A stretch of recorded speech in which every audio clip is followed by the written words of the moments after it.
Hello everyone, and welcome to this special edition of the Cinematic Schematic. I am the editor-in-chief, film critic at the Cinemetropolis, and host of the Cinematic Schematic, Caleb Masters. And today, we're debuting a new segment called Cinema Showdown, where a host drills a panel made up of experts with opposing opinions about newly released films. The first edition of Cinema Showdown is hosted and produced by Red 6 to Golden Corral's Caleb Haldane, and today's topic is Star Wars: The Last Jedi. In the latest episode of the Red 6 to Golden Corral podcast, Caleb Haldane called The Last Jedi a disappointment that felt like it was trolling the audience the whole time. Caleb will ask his biggest and hardest hitting questions to a special panel of experts who loved the film to varying degrees. We have already a set example of what and who Luke Skywalker is, and I want to know why this Luke Skywalker makes sense to you. So without further ado, let's go ahead and pass the show back off to Caleb Haldane.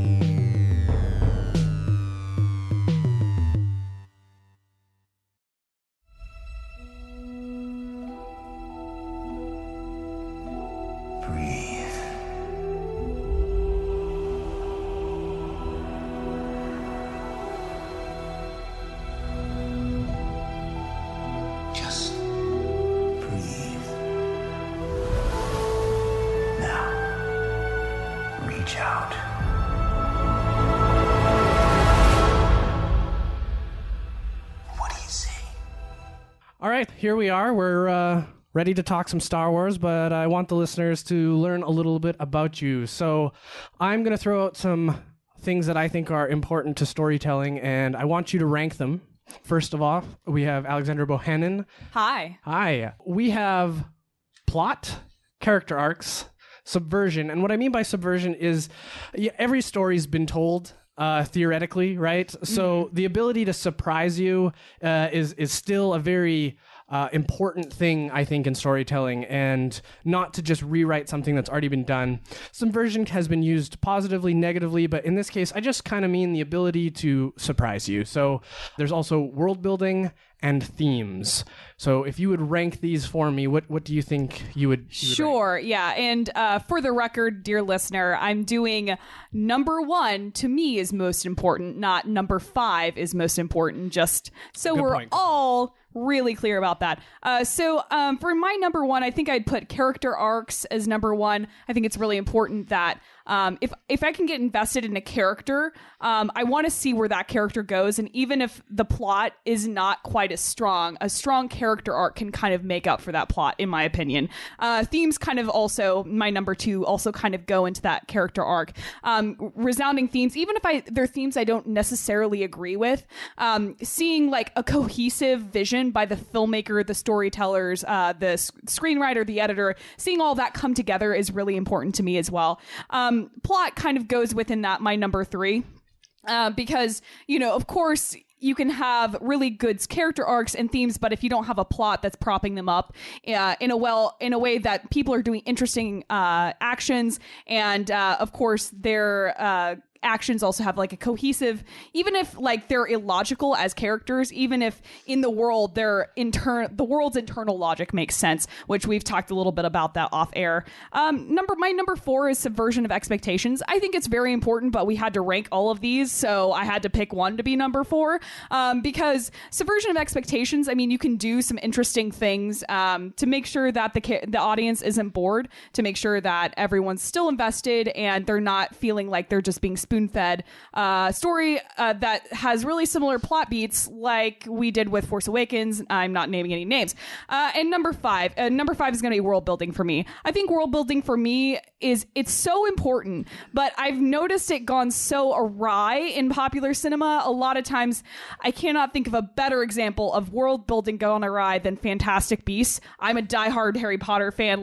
That's my primary fandom that I bread and butter grew up on. So seeing world building going so awry. I've never seen it gone so awry as it did in Fantastic Beasts. Please tweet at me if you want to talk more about Fantastic Beasts, because we're not doing that on this podcast. So yeah, that's kind of where I'd rank all these things. And then who am I? My name is Alexandra Bohannon. I am a writer, a filmmaker, a podcaster. I do a lot of currently I'm podcasting on a little podcast called the Cinematic Schematic, where I talk about film scores and how they relate to movies and why they're important and how they can support basically all these 5 things I just talked about. So that's a little bit about me. That's it. All right. Thanks. And I do want to stress that again, that these are obviously all important. Sure. So yeah. I'm just gonna leave out that plot thing. Yeah, I think that's important. Yeah. It's an unfair thing, but it's also good to see what things resonate with you. So sure. You bet. Yeah. Next we have Caleb Masters, and I want you to do the same. We're going to rank plot, character arcs, the ability to surprise you / subversion of expectations, world building, and themes. I'm really glad that you made the distinction here, and you guys are both dead on. All of these things have to be included, really, I think, to get a really just well-rounded, well-told story. I think they're all incredibly important elements. And I don't want to repeat what Alexandra said, but I rank actually pretty much the same. Character number 1, I think first and foremost, you have to look at the human element, like the thing that people are going to connect with, the thing that they're going to invest in. And I think we saw this a lot. Without getting too Star Warsy, I think a good example is The Force Awakens. Big thing was, man, new cast of characters, they're great. They've got really intrigue there. There's a lot of questions about them. They are very relatable. And you feel like you want to be friends with them in a lot of ways for audiences, if you like myself as well. You feel like you're living through that character in a lot of ways. You're trying to find a character to get plugged into, so that's really your gateway into the story. But I would actually put themes above the story, because ultimately I think the themes are what your story and your plot are trying to accomplish. Like, what are the things we're trying to tell you with our characters going on this ride, going through this plot? So I think Alexandra's dead on. Even if I disagree with themes, and there are actually a lot of movies that are incredibly well made that have all these elements functioning full blown that I don't like, because the themes are a little detestable to me. But it's important that you have very clear themes that are kind of conveying the meaning and the message and the ideas behind the film. And then you have to have plot. Plot's also very important, because that's the ride. That's the fun part. That's we're going to go fly to XYZ planet, and we're going to go in many places. Or we're all just going to sit in one room and deck it out like Saw. Or in the context of Star Wars, Rian Johnson, his Breaking Bad debut, the plot was him, Walt, the main character, and his lab partner, Jesse, were just stuck in a room trying to kill a fly. Very basic, but there is still actually a plot there, even though the plot is not the main driving force. So again, plot, very important. Then you get into the ability to subvert or ability to surprise. And see, here's the thing about it works hand in hand with plot. It's not as important as plot, because ultimately your plot needs to make sense. It needs to support and give your characters and your themes a vehicle. So subverting is like the bonus. Whenever, especially in our culture today, where we all consume so many different stories with a lot of times very repetitious plots, and as Caleb would say, theoretically we've all already seen every single plot that can be imagined. It's the ability to surprise us by putting a twist on the plot, or adding an element from a different genre that makes you really rethink the plot you're in and the type of story you're in. And lastly, like Alexandra said, world building. World building is where the really fun, let's geek out about this stuff comes from, and it's a great element. Star Wars is a big favorite of mine. I mean, we were talking just before on the show, geeking out about all sorts of Star Wars lore and like how the Force Ghost works. Let's talk about Qui-Gon Jinn. What's his backstory? And that's the really fun. That's the icing on the cake. That's the stuff you're talking about at your lunchroom tables in elementary, middle, and high school, talking about all the theoretical things that can happen, or what happened in the latest comic book or novel, etc. So those are, again, ranking would go for character, themes, plot, subversion, and the ability to surprise, and world building. And of course, I am Caleb Masters, editor-in-chief and the film critic for thecinematropolis.com, if you want to know more. All right. Vinton Bayne, I'm going to ask you the same. We have plot, character arcs, ability to surprise you / subversion of expectation, world building, and themes. Yeah, so I've never been asked a question like this before, so I'm having to think of this off the top of my head here. I feel like usually when I go on the podcast, I have like tons of notes. I'm prepared for everything. I got no notes. We'll see how this goes. Off the top of my head, I think if we did this again, you could ask me and this would completely change. But right now in this moment, I'm going to put character arcs as number one for me. I think a good character that I can either relate to or I can see in the world and can open my mind a little bit to something different outside of myself is always something really important for me. Getting a character that I can just really enjoy, even if it's the villain, and just seeing a new perspective in that type of manner. I think character is very important. Secondly, to that, I'm actually going to throw world building as a number two for me, because I think deep down inside, I am still that middle school kid who just loves living in the world of the fiction that I enjoy.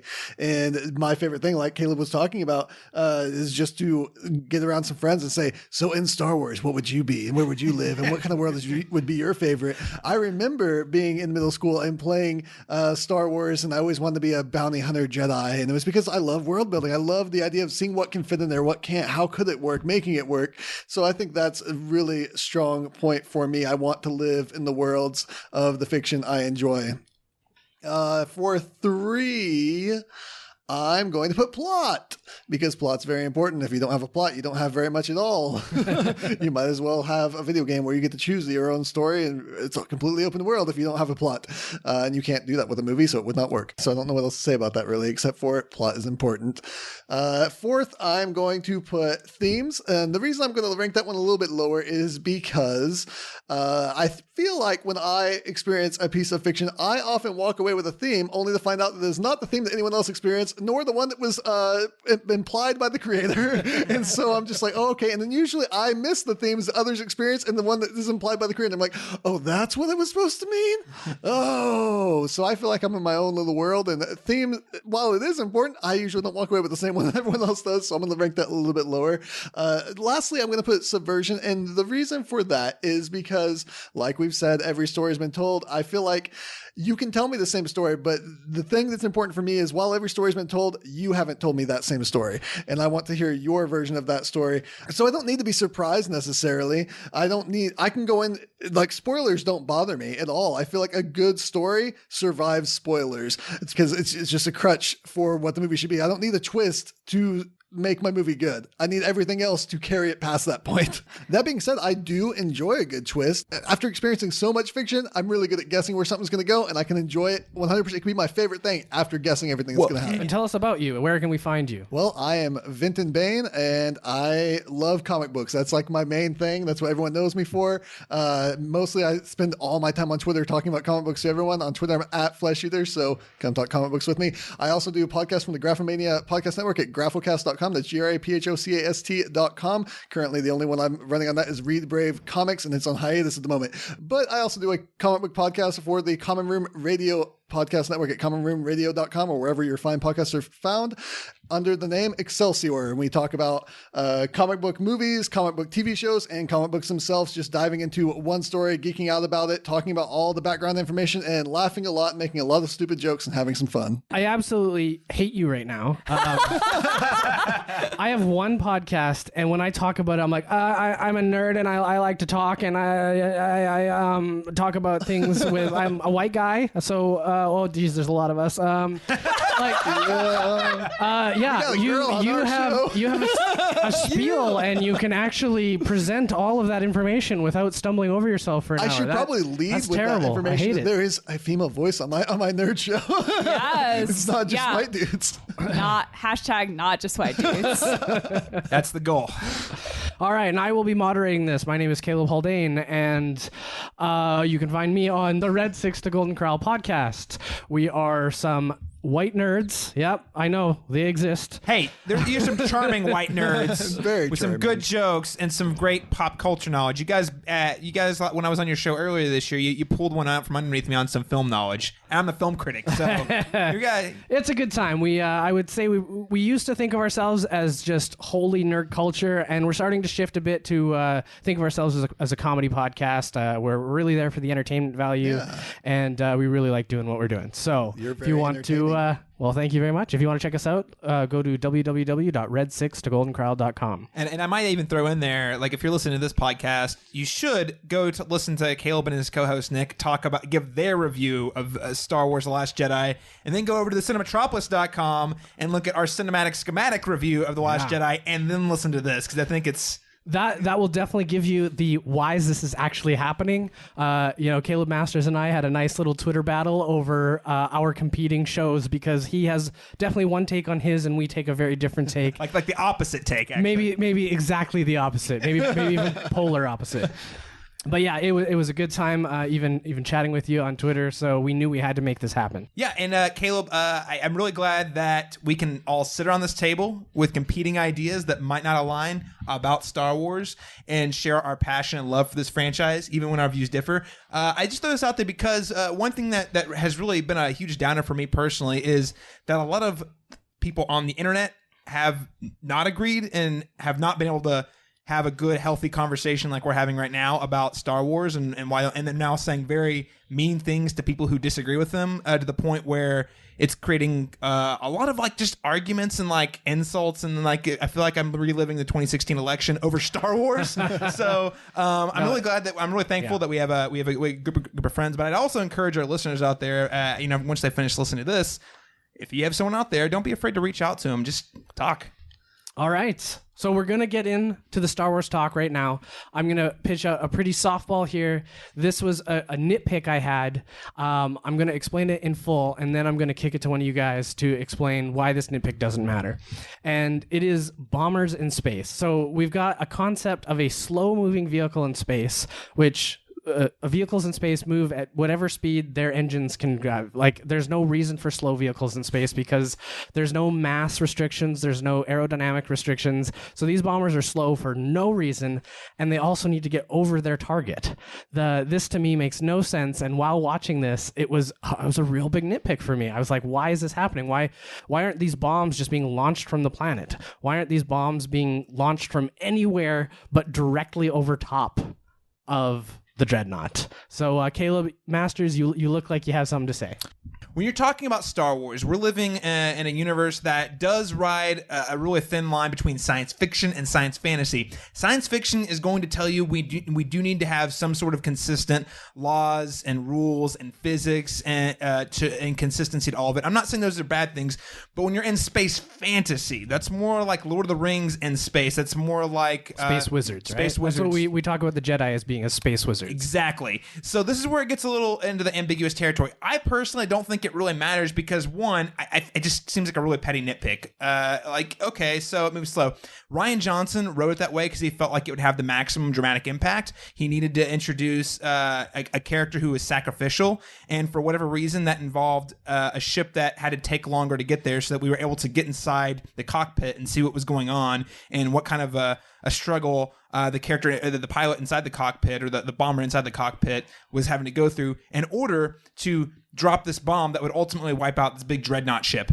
If that's something that drives you crazy, I get it. I think looking at the big picture of the film and what the film is trying to articulate and what is trying to be demonstrated, which is a sacrificial act to allow their people to have a victory and get away. So that, to me, is the big takeaway from the scene. Is it slow? Sure. I played Star Wars Rogue Squadron on the GameCube, and yes, there were bombers the Y-Wings would be sufficient. They're way faster, and they drop bombs. But you know what? Like, that's not what worked. That's not what serviced the story that Rian Johnson was telling in this particular film, so I don't think it's a big deal. Alexandra Bohannon, do you have a comment? Yeah, okay. So building from what Mr. Masters just said, for one, for me, it didn't bother me personally. And this was a realization that came from the why it didn't really bother me, because I was, the first watch, you're like, oh my God, it's Star Wars and I'm alive and this movie isn't total, regardless of what you thought of it. Well, some people do say it's like worse than the Christmas special or whatever, but for me, I'm like, this is a lot. I'm alive and this Star Wars is good. Cool. But the second watch, I'm like, okay, let's like really think about this in more of a super film critical and analytical way. And something I came away with after that second watch was the fact that Leia repeatedly told Poe, disengage, disengage, do not do this, do not do this. Poe fucked up. He fucked up by sending his people in to attack that dreadnought. That was, in my opinion, like, I don't think it may have been the original plan, because he was originally taking off those cannons that could hit the base from that trajectory. So that bomber plan, I don't think was ever supposed to be the plan. So now you have it's a suboptimal attack. You have Poe Dameron and his little guard ships, kind of A-wings, and then you have the X-wings, and then of course you have these bomber ships. My personal thing is, one thing, this was never supposed to really be the plan, and yet Poe is like so obsessed. He's like, oh, I'm so gun trigger happy that I want this to be the plan, and he's ignoring his presiding officer's comments on this plan. He had to be the hero. And it goes back to me, it like goes back to Poe's arc, which I really like in this film quite a lot, about him understanding what heroics is and what it isn't, at least in this universe. So the slow moving bombers, questions of like metaphysics and like, why is the mass a thing? Why does it have to be over this target? To me, I'm not so much thinking about that as more of I'm thinking, maybe Leia actually considered all of these things, and that's one reason why she's like, no, we're going to abort this mission. And then Poe did it anyway because he was an idiot and he wanted to be the big hero and save the day. I mean, for me, and my middle name might as well be suspension of disbelief. As long as it looks cool and it looked awesome. It did look amazing. And of course, that's not the only thing it needs to do, because things can look cool all day and the movie can still be awful.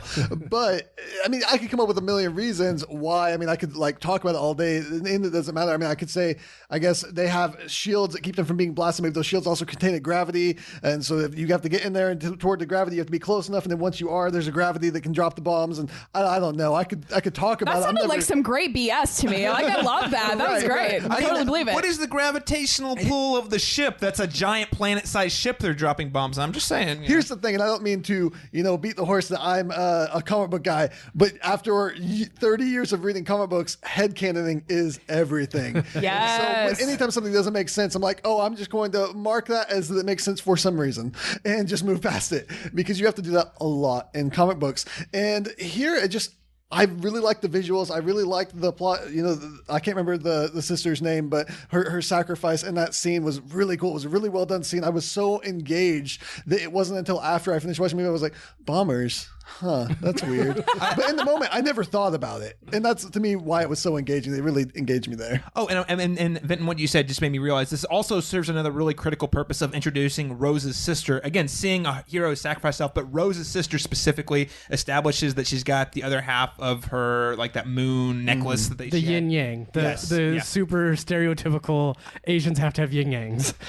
Yeah, I mean, it was one of those things that when someone pointed out to me, it was like, did we need a space? Like, you could pick literally any shape to make that out of, and we picked it. It could have been anything. My sisters have had for periods of their life matching bracelets with with the different letters of their names on it, and that's cute. I mean, yes, of course it's stereotypical, but if we're going to complain about stereotypical and things like that, we could be here all day talking about the old Star Wars movies. So yeah, that is fair. So we're going to move on, and we are going to talk about. They jump right into this battle, and it doesn't give us a good sense of what the timeline actually is. We have just had a major victory in The Force Awakens in destroying Starkiller Base. They don't, from what we knew in the movie, know where the rebels were hiding, or the resistance. I'm going to say rebels throughout this. It's going to happen. You know what? It's the same. It's going to happen. And you know what, Caleb? To your point, the movie also does not care. They say, I'm rebel scum. Yeah. Tomato to rebel. So where are we? And if this is immediate, what was the point of Finn being critically injured only to be awoken right away? So, and if it's not immediate, how do we have the Rey scene in The Force Awakens when it's clearly the next step in Last Jedi? So, Vinton, I'm going to have you kick this one off first. So to me, we do know that obviously Rey was not just standing in front of Luke Skywalker for like 3 months. We know that. Holding her hand out for 3 months. This is where we can know something. Take the lightsaber. For the rest of it, there's not much information, as you've mentioned, but there's also not much information of how much time Rey spends on this island with Luke after that point, because we see her following him around. It seems to be a while, but we don't get a clear, this is a day, this is a night, this is the next day, this is the next night, or this is 3 months later. So it does seem to be a bit up in the air. I can see that the healing chambers and Star Wars universe do work fast. I mean, we know that Luke was thrown in one and he didn't take him that long, I assume. Again, we didn't have a clear time there either. But I think, this is the future. It's wibbly wobbly, timey wimey. We can assume a lot of things. I think that there was some danger, and that's why he was in the healing chamber. But I think that he was woken up before they even expected him to. So he healed faster than they even expected him to. But I would say that in my mind, in my head canon, because I have a lot of those, maybe a couple weeks was about the time that Rey spent on the island, because I can't see her staying there for months without leaving, but I could see a couple weeks, her really wanting Luke to join this. All right. Masters, what about you?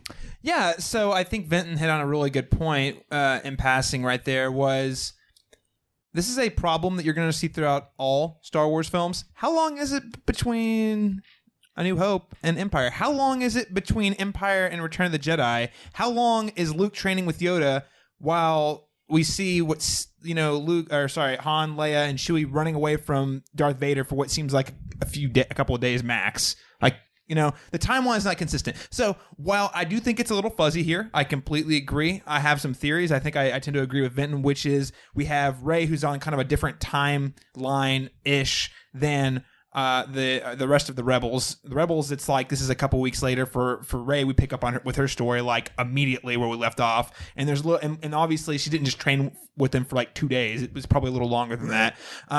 Again, there is a lot of suspension of disbelief. I'm not going to argue through there, but I think if you're going to criticize it in The Last Jedi, you have to look at all of the Star Wars films. I think Empire Strikes Back is probably the guiltiest of that, where you're like, wait a second, Han and Leia, how long were they in that giant worm in the asteroid field? We don't know. There's a lot of things we don't know, understand. And also, again, the big question at the end of Empire and before Jedi is how long is it 2 months? Is it a week? Like, it's really unclear. It seems like it's been quite a while, but there are other things that hint that it was only a couple days. So, I mean, I think this is a valid point, but I think this is where you got to look. If you're going to critique it here, look at it everywhere else. Okay, Alexandra? Yeah, I really agree with Vinton and Caleb Masters about this particular point. Like for me, watching the film, that initial viewing, I was not like confused to the point where I'm like, oh, this is detracting my enjoyment of the story, but I was just like, okay, whatever. And then just kind of like moved on. And I never had the issue with like the Rey stuff, because for me, like Caleb was saying, it seems so similar to the treatment we got in Empire and the other, at least the original trilogy, that I was just like, well, she's gonna go and do her thing, and then like we're just gonna keep cutting from her into the Rebels. And I mean, I went home after watching Last Jedi, and then immediately watched Empire when I went home. And I mean, it does all of that stuff, like you were saying. Like, I mean, of course, we have these really clear analogies between Yoda and Luke, and these analogies of Luke is to Rey as Luke is to Yoda, in like the teacher trainer, the teaching pupil type stuff. And so whenever we get these cuts, like, I mean, to me, it felt like it's not necessarily like a time thing, but almost just like keeping in with how the rest of the Star Wars like editing style operates. Like, we do a lot of cuts from here is a place and here is another place with people doing things that they'll catch up to those people later. That, like, to me, that's a trope that reoccurs throughout the series. And so, I mean, it really didn't quite bother me quite as much for that reason. So well, I understand, and I think that yes, there is many points in the timeline that is Star Wars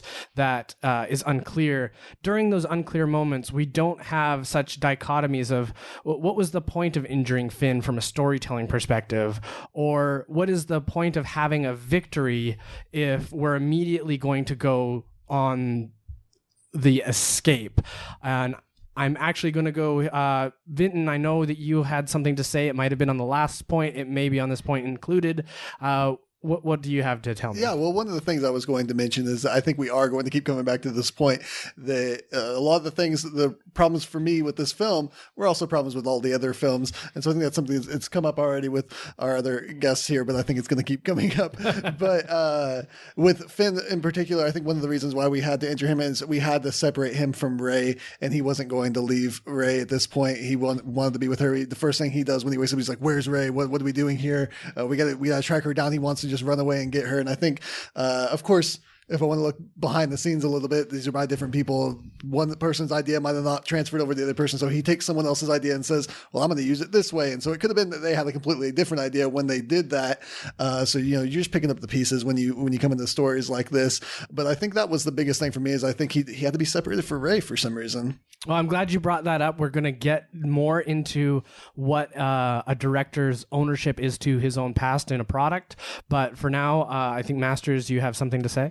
Yeah, well, actually, I think I'm going to use this as a launching off point to talk about exactly that. Because so let's talk a little bit about how this movie is made and how the new Star Wars films, to our knowledge, as much as we can read and consume out there, know without actually being on the inside, as far as going, you can go as far up as finding leaked emails. But what we're looking at is Kathleen Kennedy. This is the producer of the Star Wars universe at large. She's the gatekeeper. She makes all the big calls.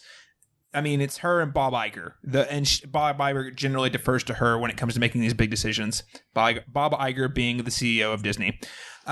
So basically with the first one, she needed someone who could get something done quick because they were on a really tight deadline for The Force Awakens. They needed someone who had an experience launching things. J.J. Abrams has launched many pilots.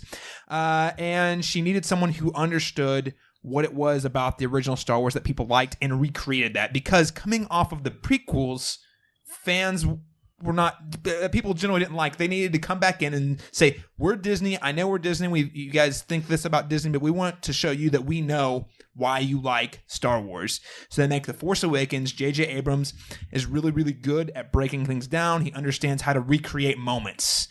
He knows how to recreate feelings and elicit emotional reactions. So he was a match made in heaven for The Force Awakens. Now, what happens then is there is a passing of the baton. Kathleen Kennedy does not have some giant schematic in her Disney basement somewhere that has all of the bullet points for what's going to happen in XYZ film. They have some very high-level ideas for as far as where they want it to go. But ultimately, outside of those really, I'm talking like ultra-high-level thematically, like things that they want to accomplish, they leave it up to the filmmakers to decide. So, J.J. Abrams, when Force Awakens went into production, that's when they announced Rian Johnson was coming on board. And Rian Johnson got the script for The Force Awakens, but the film it was in production, it had not been released, and before the film was even completed, he had finished a treatment of his script that he turned in. He turned it in 14 months ahead of his deadline, which is crazy, by the way. That Alexandra, the filmmaker, knows that's like never happens. So. No. So I say that to say is he was not reacting to The Force Awakens as, ooh, what can I do to mess with the fans' day? He was looking at it and saying, what interests me about this story? And on many interviews, he said, the characters. Now, this ties into the point that you brought up. Why is Finn injured at the end of The Force Awakens, but seems to click back into action pretty quickly in this one? Well, Vinton hit it on the head. They needed to separate Rey and Finn at that point in the plot was like he wasn't going to let go. So he was, and it made sense. He confronted Kylo Ren, and he's injured. Cool.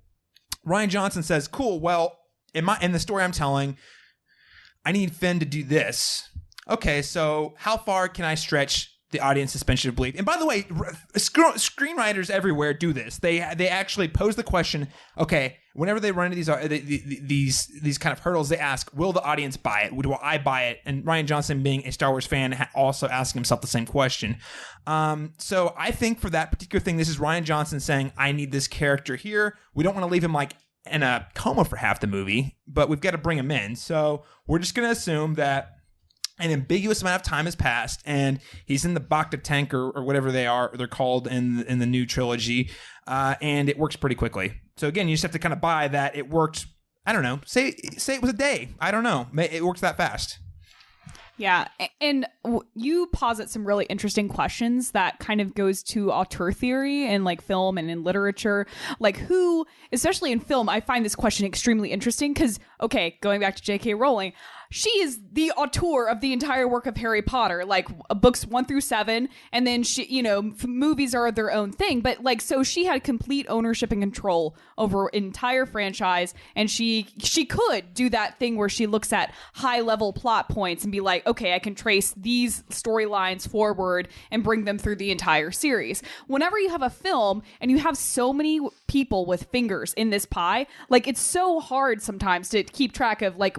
I liked your analogy about Kathleen Kennedy only knowing these really high level concepts.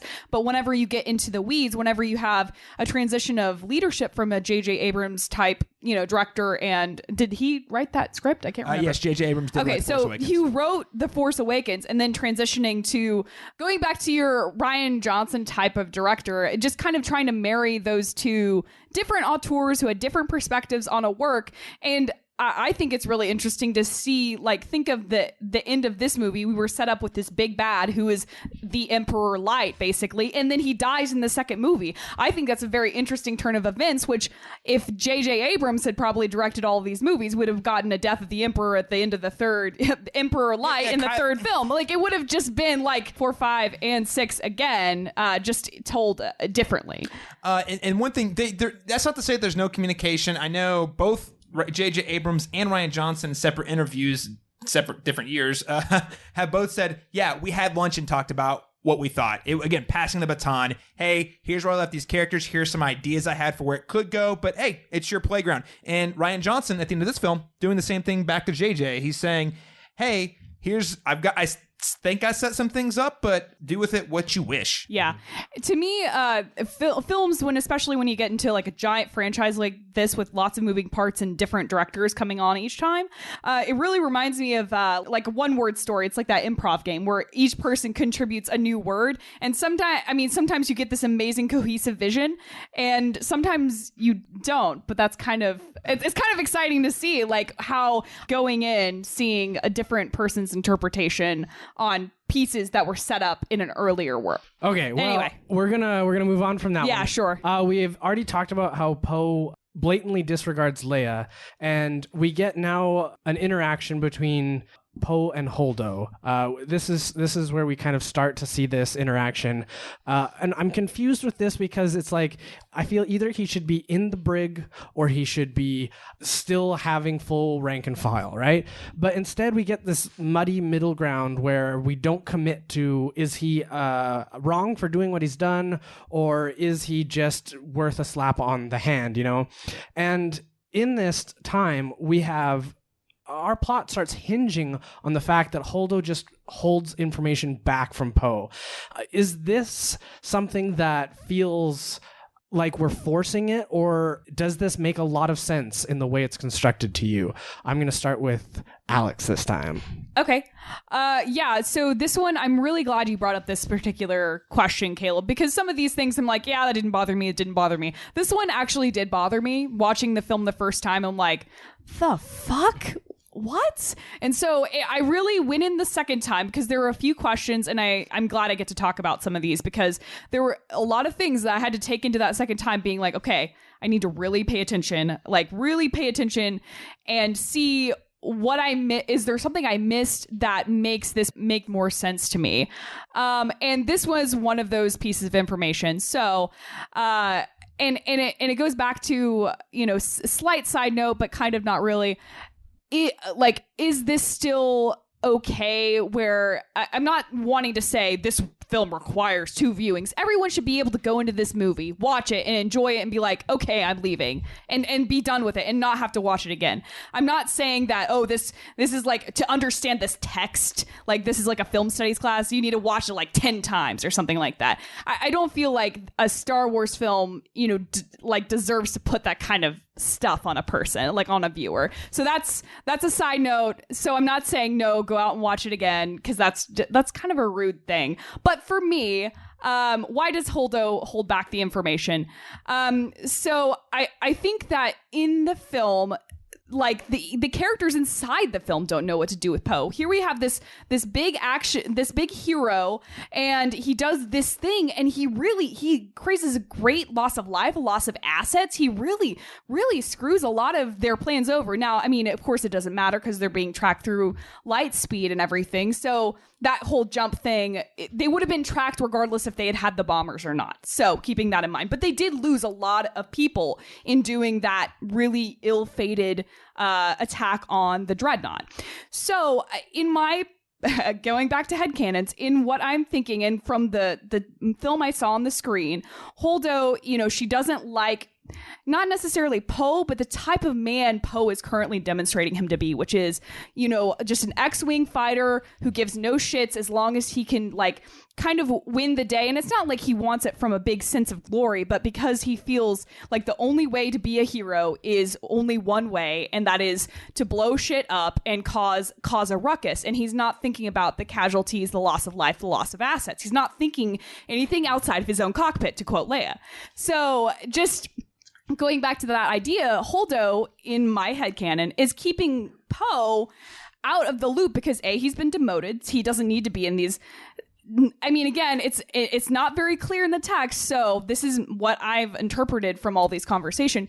He doesn't deserve to be in these meetings from the first place because he's not really a part of this decision-making team. He's now just another man, another captain of an X-Wing on this ship who's having to just like take orders from his admirals, just like everybody else. And I know we're following him, and it's so much of his story as well as all of these other main characters we've got going on. But I mean, he's kind of been demoted almost to like almost like a background character in the way that they're treating them, even though he's still getting a lot of screen time. Like all of these other X-Wing captains, they don't know what the fuck's going on, but they're not bitching about it or causing a mutiny.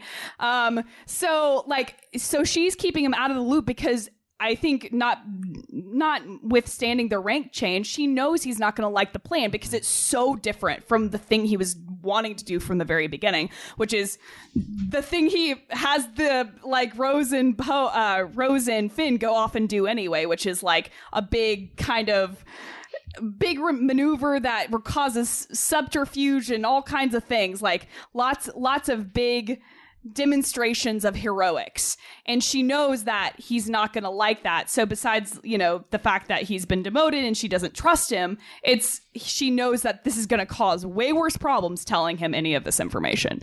So again, that's my personal headcanon from what I had to watch a second time to understand. I didn't really like the way they treated this the first time. So I've thought a lot about that particular topic. So the funny thing is, though, he does like the plan. And if he's got so much power that he can back-channel covert ops, why can't he back-channel the information that's being held from him? Vinton. And you can answer both questions here. I wasn't prepared for that question. You get to answer both. Okay. You can evolve into that. Yeah. And see if I can talk while I'm thinking about the second one. So I totally agree with what Alex is saying. I think that the rank thing plays into it. You have a new leader stepping up into here. Her name's Holdo, so she's going to hold on to some information. But one of the things I think that's important to keep in mind is when you're dealing with a story, we're always focused in on one thing. Well, not always. Some storytellers do it differently. But here we're focused in on just a couple of people interacting. When there are a lot of people, a lot of things going on, especially replacing a leader as Holdo is doing for Leia here, she has a lot on her plate. She has to deal with this quickly. She can't be bothered to address every single problem. As far as we know, there's 20 people like Poe doing the same thing, going, hey, I want this information too. It's like, just guys, chill. I have to take care of something. I can't answer all your questions. I can't give this information out to everybody. So I just think that we have to remember the bigger picture in some of these things. Of course, you have to headcanon some things. That's always going to be the case. What was your second question again? So the second question is that he does indeed like the plan, and he's got enough. Wait, which plan? The Holdo's plan. When Leia delivers that plan to him, he's like, that could work. Yeah, he so buys, he does actually buys buy it. the plan, and he has enough power still to back channel covert op missions, but yet he doesn't back channel this information that's being held from him. Why do you think that is? Well, I don't think that he has all that much power. I think that he has a few friends with pistols. And I think that... But those friends are the, probably in on the plan, right? That might be. I think he didn't ask the right questions because he's trigger happy. And so I think if he's kind of dumb, like in like a trigger happy way. Right, yeah. Right. I think had he stopped to think about what he was doing, maybe he would have chosen a different course, but he was so focused. And so when the opportunity arose with Finn and everything going on rose, he was just like, yeah, let's do that. Let's get this thing. Let's go. Let's just go. Let's go. Because he's a trigger happy dude. He's not planning things out properly. All right, Caleb, you get to finish and wrap this up. I want to put a different spin on this one because I will concede that I think this is a flaw with the plot. I don't think it breaks it, but I think it's something. There is headcanon. You do have to kind of self-explain a little bit. There's suspension of disbelief. One thing I noticed about this in particular is it feels like this movie is 2.5 hours long. It feels like there's a few things missing, so it's either too short or it's too long, as in they can included too much stuff or they didn't include enough. And there are little things like here. One thing you said on your podcast, on the Red 6 Golden Corral podcast about The Last Jedi, was it feels like they're treating this like a mole subplot, and I 200% agree with that, because they are. Like, we don't want to let that, and that was my first instinct. Well, they don't want to tell anybody because they don't know how they're being tracked, so they don't want to leak that information. And I said, I totally agree. But again, the second time I watched it, there is not a whiff of that type of subplot, at least conveyed in the text. Right. And I would say, sure, that's a problem. I will say, while that is a plot problem, here's one thing I really liked about it, though. We're taking Poe. This is going back to the themes. We're taking Poe. He is in a more traditional Star Wars story. He's the hero. He's the one who is calling the shots. He's the hotshot pilot who blows up the Death Star like Luke Skywalker. He's your guy. He's your Han Solo. He's one of your guys you're rooting for, even when he's doing really dumb stuff. So, I don't know. Go back and think about that moment whenever they're announcing who the next in command is. He's got this kind of like look on his face like, oh, it's my time. I'm going to step up. I'm the dude. What do you mean there's this woman, General Holdo, who... Wait, that's General Holdo? That can't be General Holdo. She's a woman. I mean, the purple hair. No, that can't be her. And he doesn't say that, but like his expressions convey that, well, of course, I, your best pilot, am going to be your first in command. But no, they turn over to someone who's totally unexpected. Again, a woman, which I do think is notable. And I think that just goes on to further to not really subvert, but more clearly support the theme of the movie, that being a hero is not as important as actually saving the day, not looking like you're saving the day. We need to wrap this up. So do you have a final thought for us, Vinton? Just the final thought. I just agree with Caleb. When the reveal is brought about, I'm like, wait, why did we do this? Yes, exactly. But what I wanted to say was I do like this subversion of the hero doesn't always get what he wants. It doesn't always work out the way he wants. That, Luke shouldn't just be able to walk on and be like, I have some ideas of how to take down the Death Star. Okay, everyone listen to the Backwoods Kid. It shouldn't always work that and way. He's so like the next mission, he's like the first in command, Yeah, I do like the idea that Poe's not being trusted. He's kind of shoved to the side and things aren't working out for him. All right, that's great. So now we have this relationship because we have a vacuum in power that is Princess Leia, General Leia, the matriarch of the Resistance. And as she gets, blown out of the bridge there and floats into space, I felt such a powerful movement going on. I felt like there was this tear that was slowly trying to trickle down. And as she forced her way back onto the ship, which has all sorts of geographical problems for me, because this ship's got to be moving thousands of kilometers a second, and she gets blown out. She's out there for 30 seconds. This thing's so far away by the time she forces back, but it looks like she goes about 50 yards. But that moment also, as she was forcing back to the ship, so was that tear forcing back into my eye, because I knew I wasn't getting this super touching scene that I thought I was about to get. Does anybody feel that way, or do you feel that this was a super appropriate way to handle Leia? I'm actually going to start with you, Alexandra. I'm sorry. I'm making a face because I talked with one of my best friends about this movie, and he's like, yeah, I have some problems with it, but I generally like it. And I was like, oh my god, Leia force flying her way back into that ship, because that was honestly my biggest biggest WTF, like the thing I like least about this movie. I thought it was stupid. I thought it was actually stupid. I thought it was not. I was like, wow, that's a way to make this saga end. And I wasn't necessarily thinking, oh, it's because Carrie Fisher is deceased. But I'm like, we know we need to move on from this character and her arcs. It's not just the death of an actress, because we've handled that kind of death of actors in film and how we move on from that. But so when I watched her ass fly right back on that spaceship, I was like mad. Like, I did not like that at all. I thought that was stupid. I actually do not like that at all. So were we robbed a touching goodbye with Leia? That's kind of a more interesting perspective, because I, like all of us after Carrie Fisher passed away, God rest her soul, because we all thought that meant, oh, she's going to die. And I wonder if, again, going back to subversion of beliefs and ability to surprise you, I do wonder if maybe that was the original idea, and that because she passed, I don't know. It felt so out of place to me, and it did take me out of the movie. I wasn't a fan. I do think the scene with Luke and Leia later, I thought that was very touching. The Force Ghost kiss in that little encounter, that sweet little moment. That was so nice. And if that is my touching goodbye with Leia, that's totally fine with me, and I'm very satisfied with that. But I was not about that force onto the ship thing. Oh my God, I hated that. Anyway, Caleb. Masters, we talked about this on Twitter. I know you have some thoughts. How about you tell me?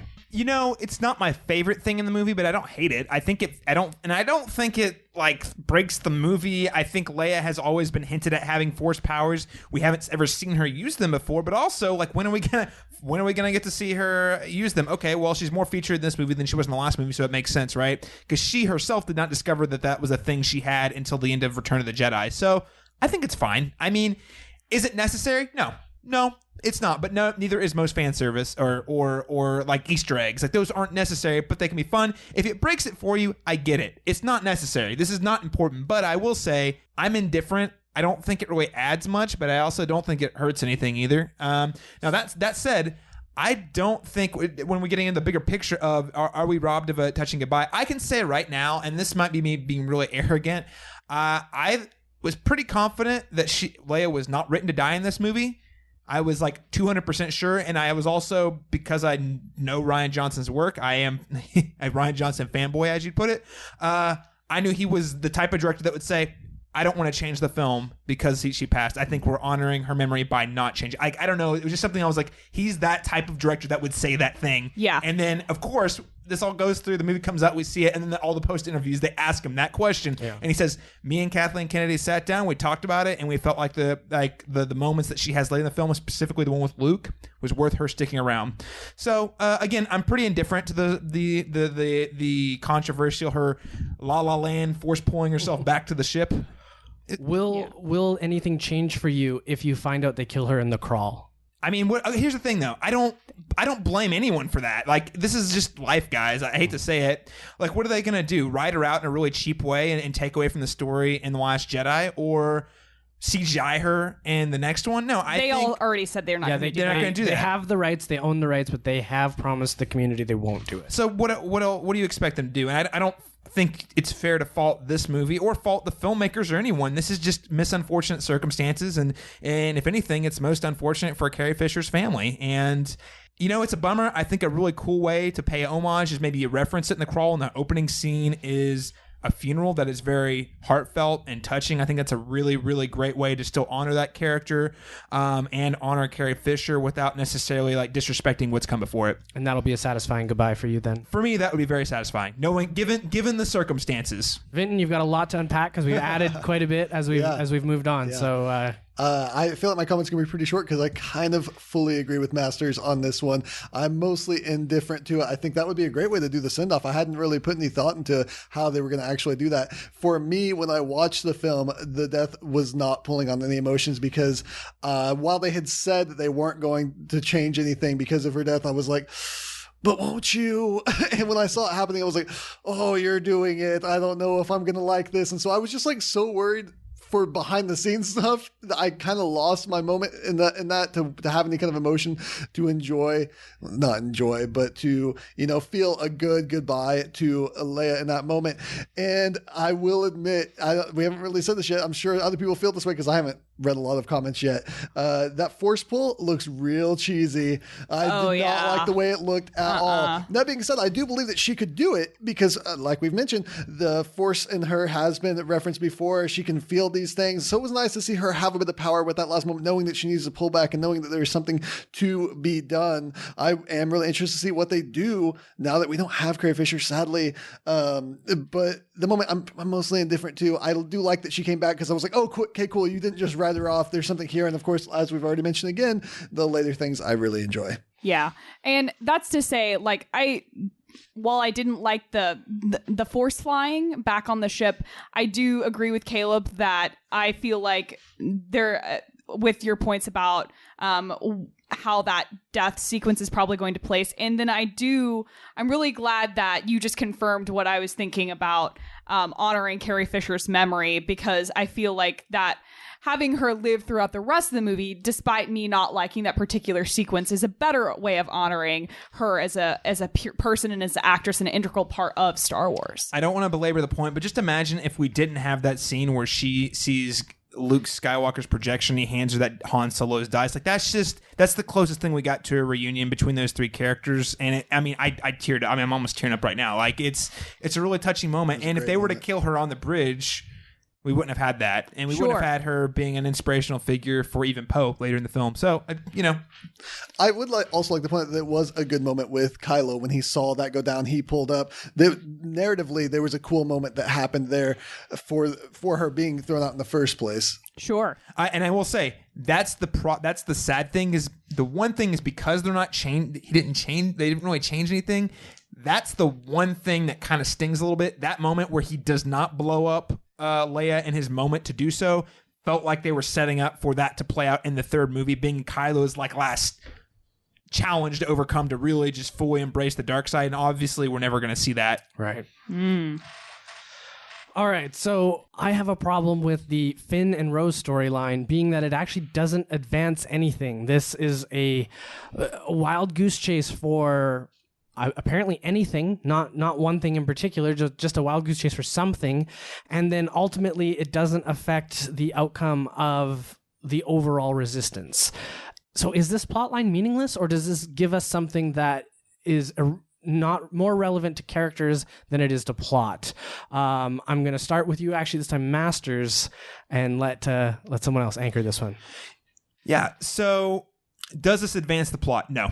Straight up. No, it doesn't. It does not fulfill any plot purpose. It doesn't. But you know what it does? It does forge the characters. We get bonding time between Finn and Rose. And the most important takeaway, actually two other important takeaways. You get character, you get themes, and you get world building. And thematically, we have to have that. So the big cool takeaway from this is that they go to this Canto Bight, and we get to see it. There's a lot of themes here. You get to see, this wretched hive of scum and villainy, classic Star Wars trope, right? But again, this is a cool subversion, an unexpected thing where we've seen Star Wars, we saw Force Awakens, we know what this means. We're gonna go to Mos Eisley. No, you're going to the richest of the rich people who make all their money off of arms dealership.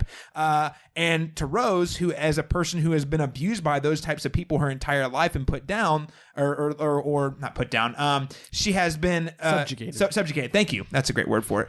Her entire life. These are the most evil people in the galaxy, and it just brings more perspective to the universe of Star Wars. Brings perspective to Finn. Character growth moment for him, and also we get to see that not only was she subjugated, we get to see other children there who are subjugated, and this really reaffirms the plot that also ties in with Rey's lineage in the film, which is these are nobodies. These are kids that are all around the galaxy who are being stomped on by really rich, powerful people, and they are told their entire lives they are nobodies.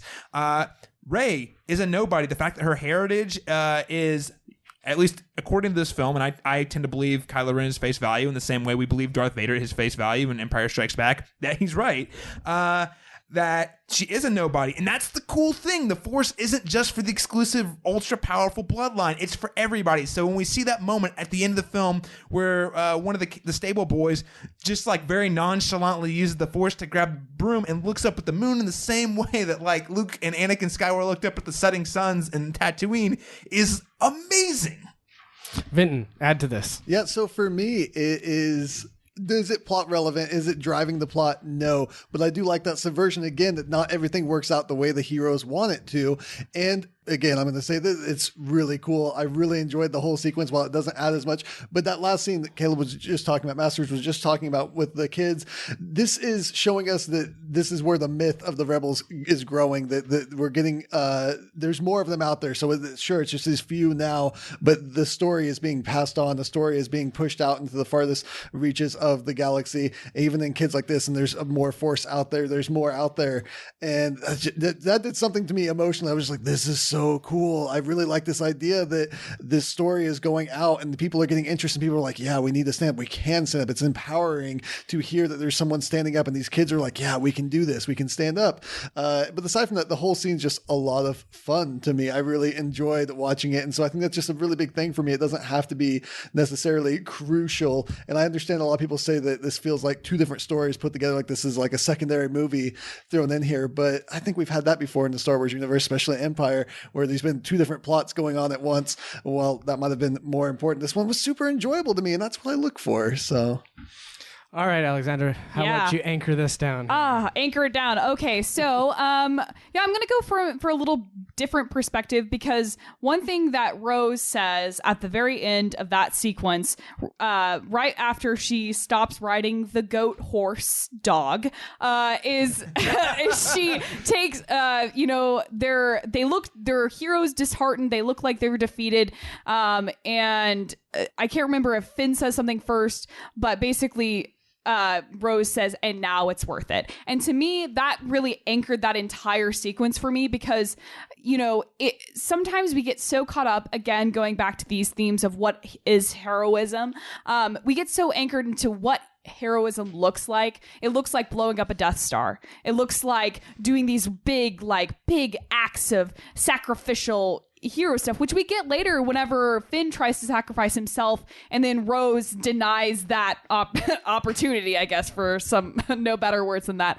But one thing that I thought was interesting is looking at the little stakes, looking at the kids that are now empowered to think of there are people just like them fighting all over the galaxy for the rights of the little people. We free all of these animals that were being abused and maltreated at the hands of the most wealthy people in the galaxy, which is it's abusive and terrible to witness. And so thinking that perspective, it did it matter in the sense that we got this code breaker from this planet successfully and we got him to the thing and he did all this shit? No. But in terms of did it matter to the tiny people, to the tiny facets of this little world, this plot did matter? It did matter to somebody in this world that happened during the plot of Star Wars. So it might not have caused, that tracker system to fail, but it sure as shit, helped people along the way. And so that's why I didn't really quite have as many problems with watching that, even if it was meaningless, quote, and then of course the world building aspect. And I did like the idea of seeing the duality between people that fund the rebels and fund the Empire light. So yeah, I could not agree with that more. I think you voiced what I was feeling about but couldn't find the words to say. Yay, words. All right, so this all gets started because Poe radios Maz, and Maz is in a firefight. And this scene feels so Lucas to me. It's like, okay, we need to contact somebody. We'll make it Maz. What is Maz doing? What do you mean? What is Maz doing? Well, let's make her do something. Let's make her in a firefight. Why is she in a firefight? Is she a soldier? Was she a super soldier? No, we're just breaking up some dispute. And it just doesn't make sense. It doesn't extrapolate in any way that I feel makes sense. Does it make sense to you, Vinton? Does it make sense? That's a loaded question. What about it works for me? While I do feel like it is a little out of place, it is a little weird, it does kind of feel like we want to get Maz into this because everyone liked Maz. Yeah. We got to at least show where she's at. What works about it for me is that I see it and I go, oh, I want to know that story. What is going on with Maz? I want a little bit more of that. Hopefully that gets shows up in some kind of Star Wars animated thing later. So is it out of place? Yes, it feels out of place. Does it work for me? Yes, it works for me. All right, Caleb Masters. Bingo! Will it lead to some other sort of multimedia crossover? You bet your money it will. I mean, I don't know if there's anything out there yet, but I guarantee this is you know, in thinking about it, I think this is also one of the most hands-off studio films Disney has made in a long time. But I will say, if you're going to look at the biggest studio intervention right here, it's you got to have Maz in the movie somewhere. I guarantee you, and whatever thing they gave Rian Johnson when he started writing the script or in the notes afterwards, feedback, I don't know. But at some point, Kathleen Kennedy or one of the other producers says, so where's Maz? People like her. We got to include her in there. He's like, well, dang, you're right. Well, you know what? Yeah, let's just write her in. And we've massively criticized George Lucas for creating things that are obvious storylines to something else that he can hook onto later in some other media or property, right? Now, why does Rian Johnson get a pass here? I don't think he gets a pass. I'll be honest. This is something I didn't really consider. Even the second time, I didn't consider it until I was reading all the criticisms about it, and I was like, fair point. I mean, I don't think it's a problem because in the context of this movie, I think it works fine. Is it a little silly? Sure. But I thought it was funny and cute and charming. It's like, yeah, Maz is, again, we don't really know much about her, so she's a mystery doing some crazy thing, and she's setting this up. Cool. But at the same time, looking at it, trying to put on my studio goggles, I can totally see 100% see some studio executives saying, man, those guys love Maz. We've got Lupita Nyong'o signed on for a 3-movie contract. Where can we fit her into the script? I can see that. And I don't have a problem with it here because it's very short, it's very brief, and it accomplishes the goals the film needed to accomplish. Alexandra? Oh, man. That show is so clunky.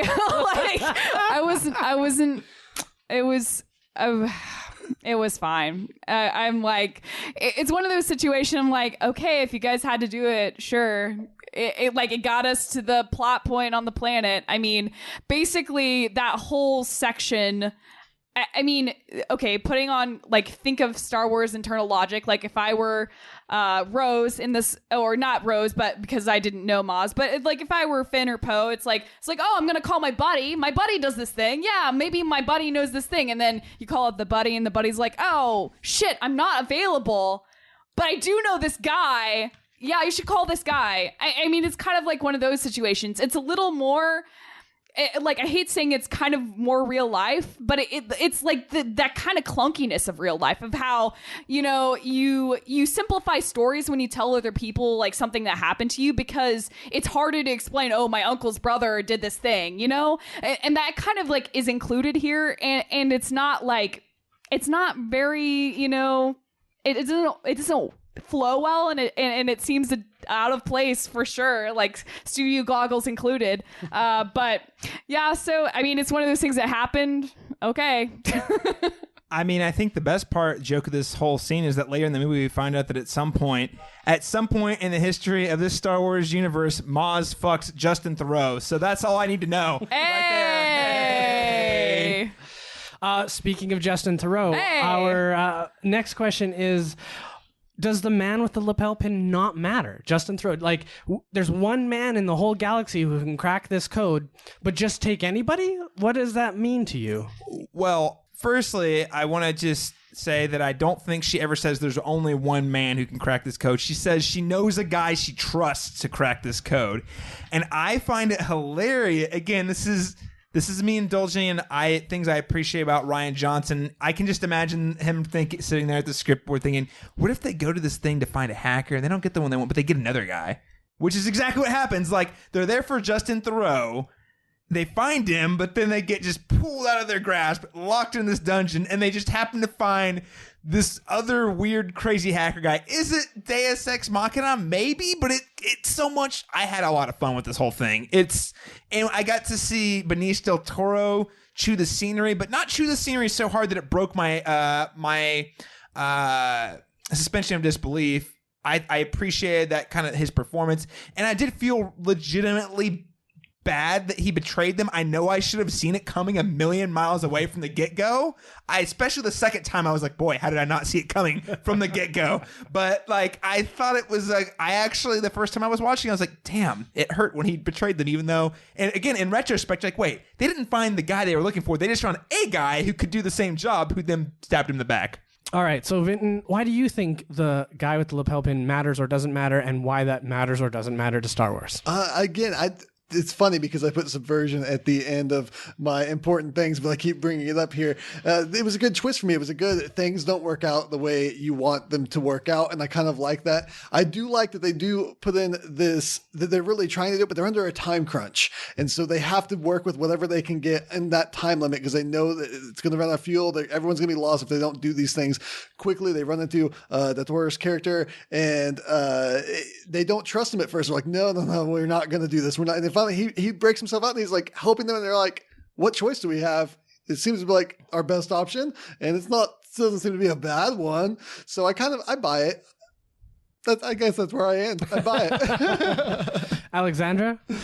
Yeah, I think I honestly totally agree with those points that Vinton just made. Time crunch there. I would also throw in a spoonful of think of how Rose reacted to Finn. Wow, you're a resistance hero. Oh my God, fangirling out over him, and how she's basically like a plumber on this ship or something. I'm not even sure if she's like a station engineer or something. So she never leaves the ship, never gets to be that big hero. So this is like her first time doing like a covert ops mission. So I would also chalk a little bit of them being kind of dumb too. Like they find this man, and then their ideas were subverted, and so they just had to like pick somebody. Otherwise they're like totally boned. They're not master strategists. A clone trooper and a person that works on pipes all day. Yeah, I mean. All right, masters. And also I just want to throw out there that initially, even they're like, yeah, no, bro. I mean, like, he lets them out of their cell, and they're like, oh, this guy might be worth it, but they still just run away. And the only reason he shows up with them, he shows up with the ship and says, you need a ride? Like, here's your droid too that I kind of vaguely kidnapped. Yeah, vaguely. I stole the ship and kidnapped your droid, and oh hey, I can hack that thing you need, and you're being chased. Do you want to join? Okay, cool. Like, it's fun. Is it? I mean, it's fun. I will say though, as a Justin Theroux fan, Leftovers, unsung hero of television this last 3 years. I'm a huge Justin Theroux fan. I hope I'm a sap. I totally want to see a spin-off comic or see him in a sequel or in a video game or something, because I'm like, you don't just throw Justin Theroux at me and not do anything with him. Yeah. I mean, I would say that being like Caleb brought up really great points. Like they were at the edge of that cliff thinking it was over, and then he shows up with a ship. So, all right. So the next one is a heavy hitter, and that is Luke and what it means to be Luke, what it means for his character to have done the things he's done. We have already a set example of what and who Luke Skywalker is. He is a conflicted Jedi who's had the dark side in him, who's been tempted by the dark side, who also is willing to sacrifice everything to redeem the second most evil person in the galaxy because he believes there's a modicum of good in him and is related to him. But then we get this same exact scenario presented to us, and his first instinct is to cut him in half, while this relative child is sleeping. It feels way out of character for the Luke Skywalker we know, and I want to know why this Luke Skywalker makes sense to you, Masters. I've got a lot of things to say about this. I know you do. And you know what? I'll even play a card for you. And I don't know if you're planning on playing this. Mark Hamill did not like this version of Luke Skywalker. I just want to go ahead and lay that out there. Oh, yeah. I mean, I think that's very important. Let's just preface this by saying that Mark Hamill several months ago said that when he read the script he wasn't a fan, and then of course in all the junkets someone a couple days ago like drilled him hard and said no really, and then he said, you know what, this isn't my Luke Skywalker, this is a version of Luke Skywalker I played. I think Rian Johnson has a great idea, it's just not how I envision Luke Skywalker. So I want to throw out there that is Mark Hamill's perspective, and I happen to disagree with Mark Hamill. So Luke Skywalker is a human. I think it fits right in with the themes of this movie, that you have heroes that are like these legends, but they're also human and they make mistakes. And ultimately, at the end of the day, they will let you down at some point. Luke Skywalker did believe in redeeming Darth Vader and successfully did so. I think we can all agree that he successfully did so with Darth Vader right at the end of Darth Vader's life. And he had a lot of pressure on him to start a new Jedi Order. And at a certain point, felt the dark side growing in the one who is closest to him, being Ben Solo, who is of his bloodline. That makes things a little different because he's related. There's a weird sort of relationship you have. I don't know about you guys. I treat my little brother as a prime example, and I don't want to get too in the weeds about my family, but I treat my little brother differently than I treat other people subconsciously, and it frustrates the hell out of me because I know I do it, and I'm trying to get better at it. But I think in the same way, Luke Skywalker has this huge pressure of rebuilding Jedi Order, and he's got his nephew, who of course he knows is naturally gifted because it's in their blood, right? And I just want to pose a question to both you and the listeners. Age-old question, one that Rian Johnson has actually explored before. If you could stop Hitler from becoming Hitler, would you think about it for just a second? And would you maybe act on it just a little bit? Just a little bit, knowing that you could potentially save millions or in galaxies, billions of lives. Would you for a second think, I could stop this? And because you're Luke Skywalker, because you're the legend that everyone looks up, because you're this iconic figure, the one who's rebuilding Jedi Order, the one who defeated Darth Vader and the Emperor, would you not think it is my responsibility to do so? Now, a lot of this is reading into it. There are a lot of things that are left unclear about what happened to Luke specifically between Return of the Jedi and where we got here. I personally think him becoming this legend, him putting a lot of pressure on himself to do the right thing, led to him, for the briefest second, considering trying to stop his nephew. And then, more importantly, is after he did it, he realized that he messed up, and then his nephew realized it was too late. And then obviously we get the birth of Kylo Ren. I think his entire reaction feels organic to who I believe Luke to be, because Luke is a human, and ultimately at the end of the day, he is going to grow and change as a human. He's going to encounter things that challenge his worldview and the way he does things, the way he thinks about things, and this is one of those. And he failed and did the wrong thing in the wrong moment. And you know, I think this underscores how I feel about the entire franchise, that I want it to grow and I want it to change, and I don't want Luke Skywalker to live in a vacuum of being this person who cannot do something immoral or accidentally do something wrong. I have a lot of feelings, but I'll turn it over to someone else. So I think you paint a very realistic depiction of a person who is asking themselves this question. But since it does contradict a previous incarnation that we've already seen, is it okay to get from point A to point B without any explanation, Alexandra?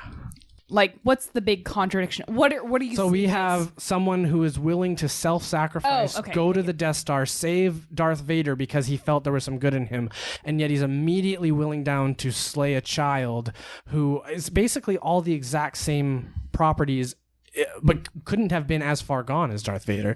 So is it okay that, yes, I think it's believable to have a person who thinks the way you presented, but since we don't have the transition of that character, is it okay for a movie that jumps in time to say this person went through things to make him into this character? That's the question. Sure, yeah. So I personally didn't really have any problems with that characterization of Luke. Do I think that Luke messed up in that instance? Of course I do. I think that was him acting from a piece of himself that was impulsive and stupid. Like, he was going to do something that was based on this pure instinct that was heinous and wrong. And because he thought he knew so much about the Jedi and the dark side of the Force, that he, Luke Skywalker, and I think he does say this in the text of the film, that he keeps on repeating this phrase of like, because Luke Skywalker thinks something or does something, he keeps this whole concept of, does this self-identified master of the Force, does he think that then he can control this new aspect? I think that also came from a place of almost innocence too, because you have this very innocent young man. He's had a very sheltered life, and he's thrust into this intergalactic space battle between good and evil, and he's just trying to figure out who he is and who he's about. And so, but now you have a person in a very different part of their life, you know, later middle age, where he himself feels like he's imparting upon wisdom onto other people. And so on this particular topic, I think it's more of like a taste preference. Mark Hamill didn't agree with his characterization. I respect that as an actor and a man who has studied this character for a very long time, more than I've been alive. But me as a cinema watcher and person who enjoys film, I really enjoyed this particular journey of this specific character. I know that despite, people that identify as Jedis having superpowers of some extent, we're all fallible and we're all human. All right, Vinton. So we have laid out for you that Luke is willing to kill children and then run away. Is this your Luke? Oh, wow. Well, when you put it like that, Caleb. Well, it is a Skywalker tradition. Very fair. Very fair. Oh, bam, Skywalker very hating. fair. No, I kid. I threw that out there in jest. How do you feel about this portrayal of Luke, and do you feel it's okay to assume that difference between Luke Skywalker A and Luke Skywalker B happens? We don't need to see it. It's just a thing that storytellers shortcut. I think that Luke in the original trilogy comes from a place of idealistic, naive youth. He knows nothing about the Force. He's thrust into this adventure. He's just a farm boy that wants to go on an adventure. And I think that he learned some on that adventure, but there's obviously going to be a lot more learning in the years between. But I think you do make a good point. It's like, should the film tell us these things, or should we go in just accepting whatever the film tells me? I'm going to believe that it's true and it got there for a reason. And that's always a fine line to walk. How much can the film actually get across without slowing everything down? How much of the backstory can they give you? And how much of it should you just go in willing to buy what they're trying to sell, going in with a willing spirit? Because I think a lot of people do go into movies just having so much of their own opinions that they're not willing to listen to what the story is trying to tell them.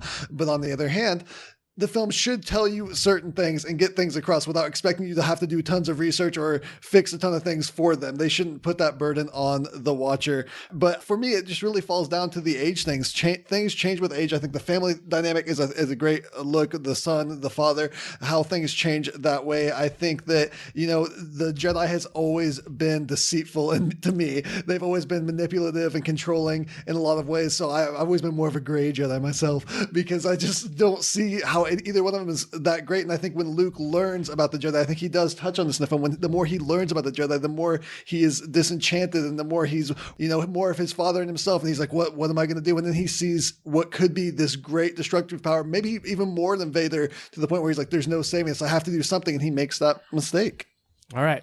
So we have expanded on this question. I want to give you a final opportunity, Masters, to take all of this question and as a whole and sum that up for us.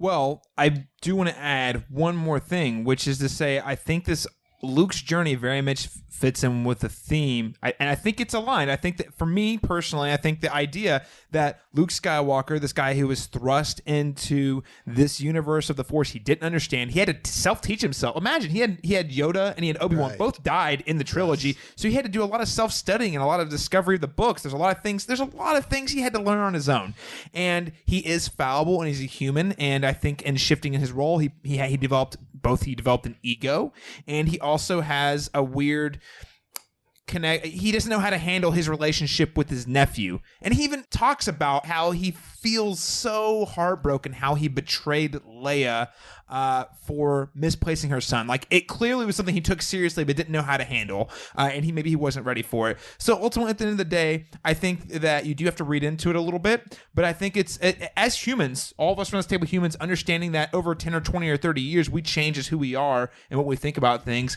Ultimately, at the end of the day, we have to accept that Luke was not exactly the same person as he was at the end of Return of the Jedi, because he had to learn so much more about the Jedi.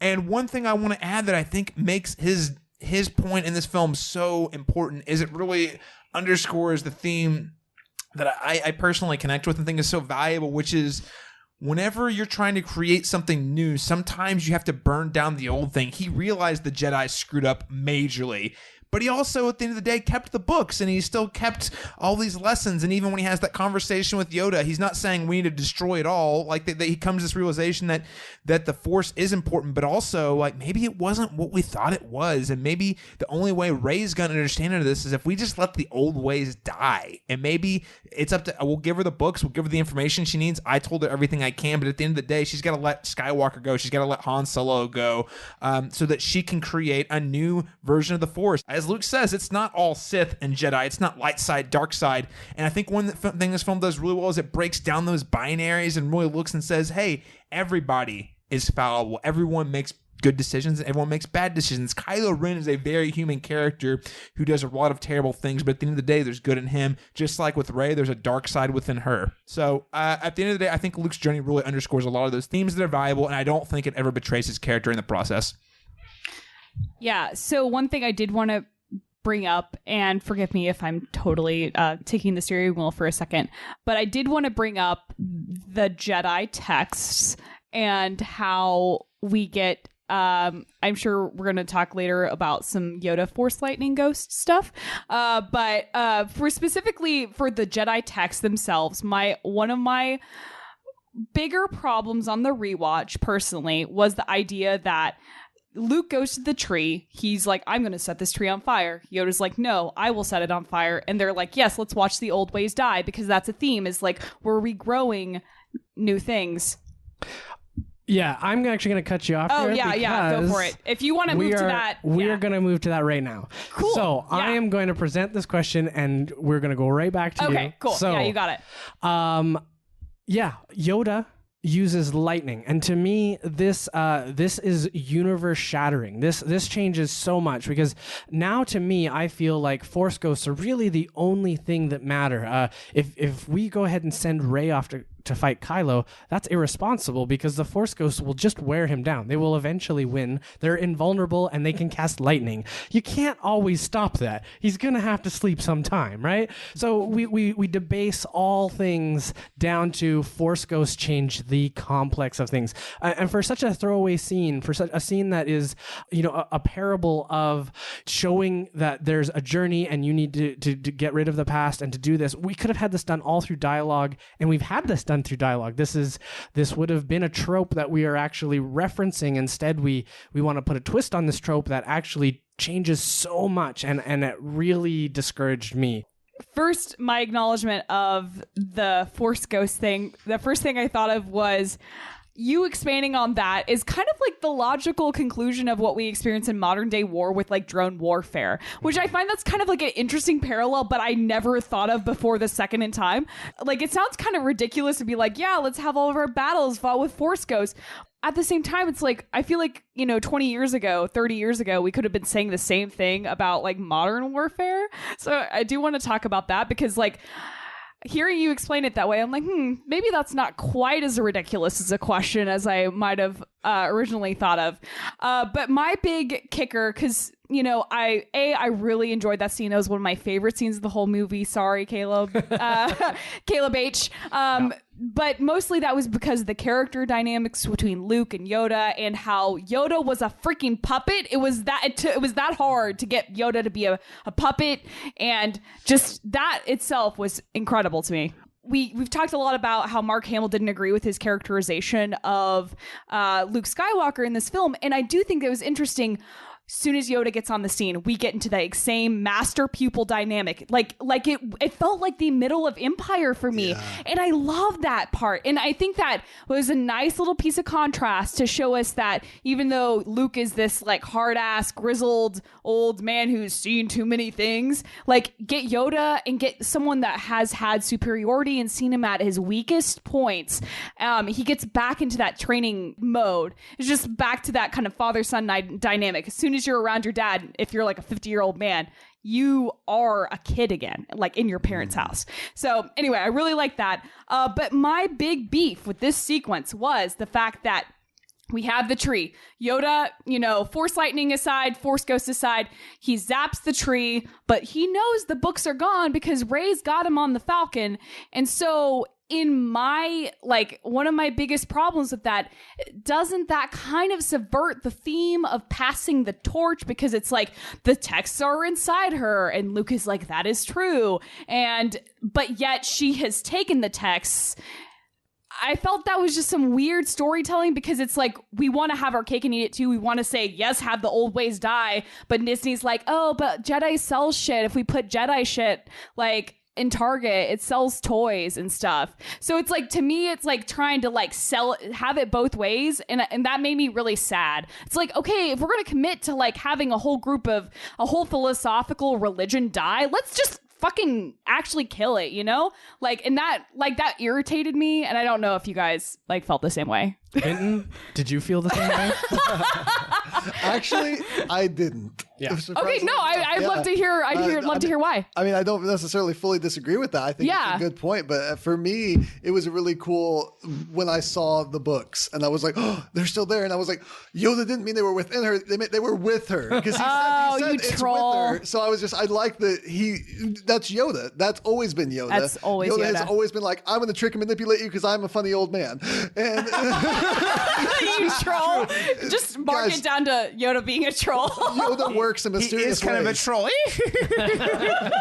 That's all you have to know is Yoda works in mysterious ways. That's how he uses Force lightning. That's how he only shows up sometimes. He's not going to show up and fight all the wars. He's not going to do basically anything that helps anyone. He's just going to be a wisecracking old man. But for me, I really like the idea that we're going to keep the Jedi books. I like that we're not going to discard all that because it is so important to me. The world building has always been one of the biggest things, and I want to know more, and especially since we've gotten rid of all of the extra, the novels and everything that when Disney bought, that we have so much of a rich vein to explore once again and see how they want to tap into that. I'm glad that we're not getting rid of that, but we're going to dive a little bit further into it maybe, or see where it goes from here. And as far as the Force lightning thing, that has a lot of implications I just didn't even put thought into.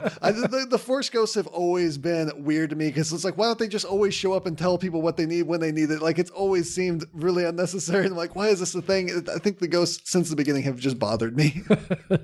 So, Masters, Vinton saying that Yoda doesn't always show up, ergo he's evil. Do you agree with that?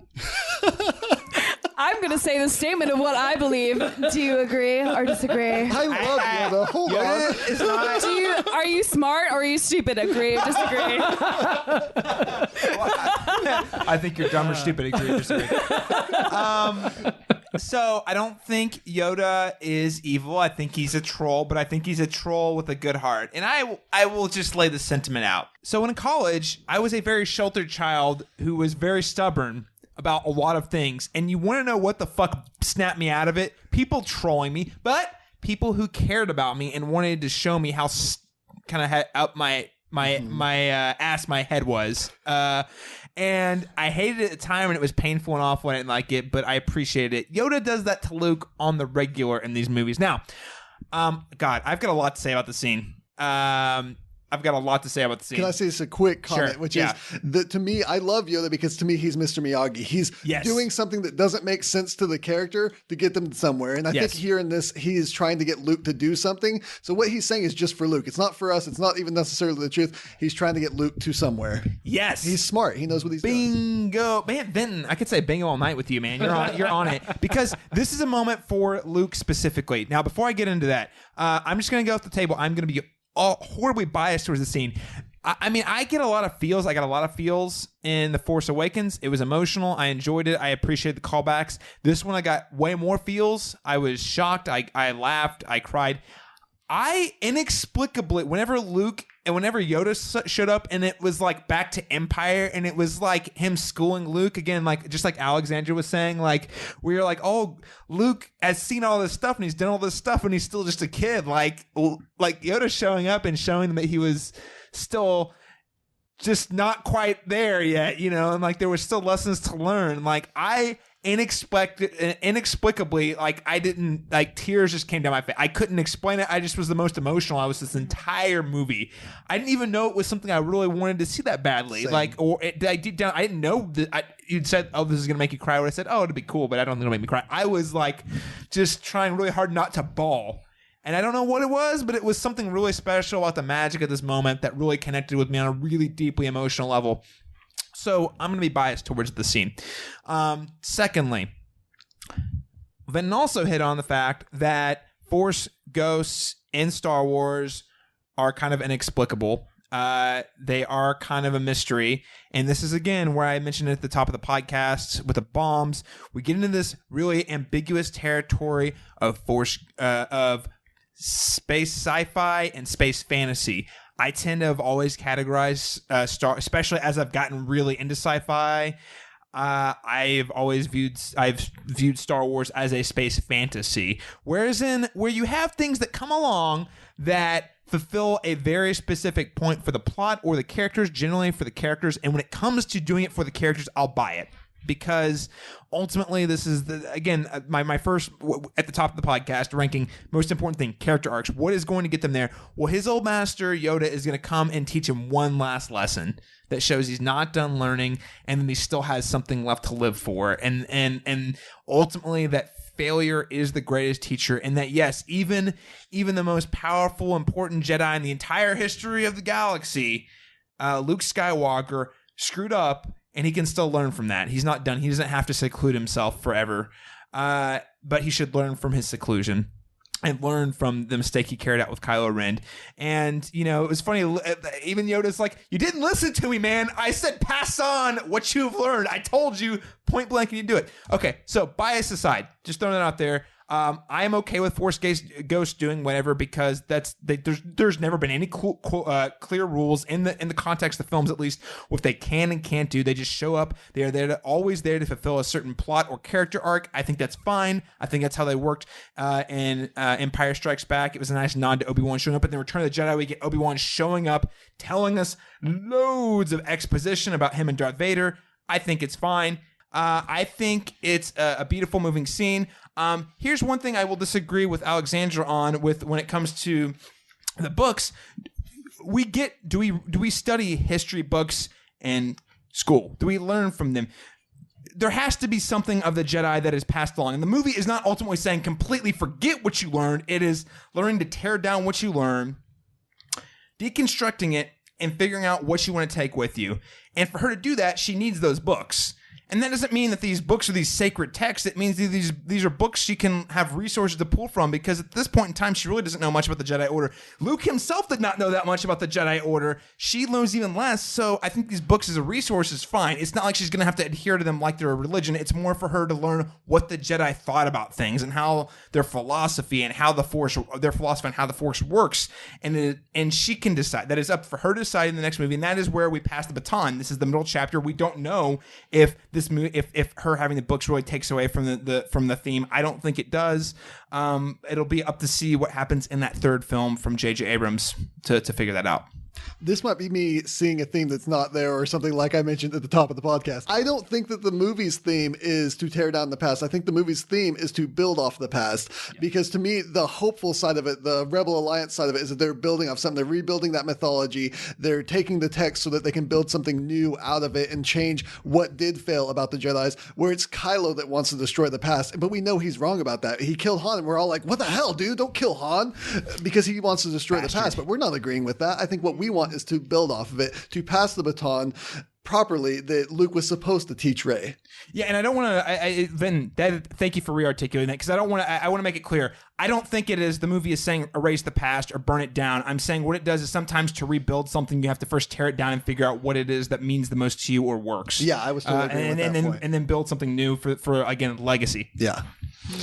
It's an interesting way to put that. It also feels like that's directly competing with the thought of anyone can be the next generation of Jedi. So there's a dichotomy we have to now rationalize because this film presents that. But I don't think that that's necessarily incongruous to the story. I just feel that is something that is maybe a problem for 9. Yeah, I actually really agree with that because it's like it's weird because I agree with you guys in terms of like, okay, so tear down our conceptions of what Jedis are or whatever. Well, I mean, if you want to get meta, Rian Johnson's tearing down our notion of what Star Wars is and trying to rebuild it. Yeah. I guess that. But like whatever Yoda and Luke felt like they were accomplishing by burning down this for Yoda a symbol, for Luke a literal effigy of the Jedi religion. So tearing that down, but then also saying like it's weird. It's trying to say two messages, which is what I was getting in my little piece, which was it's saying yes, let's do that, but it's also saying anyone can be a Jedi, right. and it's like we are gatekeepers, but we're not. Anyone can be a Jedi, but we can't. Yeah, like it's weird. Like, and it's like maybe it's the whole idea that the concept, like Luke says in the trailer, it's time for the Jedi. He says Jedi, not Force, because Force doesn't equal Jedi. It's time for the Jedi to end the philosophical concepts of applying the Force. So maybe it's more of that and less about the application of the Force. Maybe the Force, as we move forward now, becomes a new religion that isn't Jedi at all.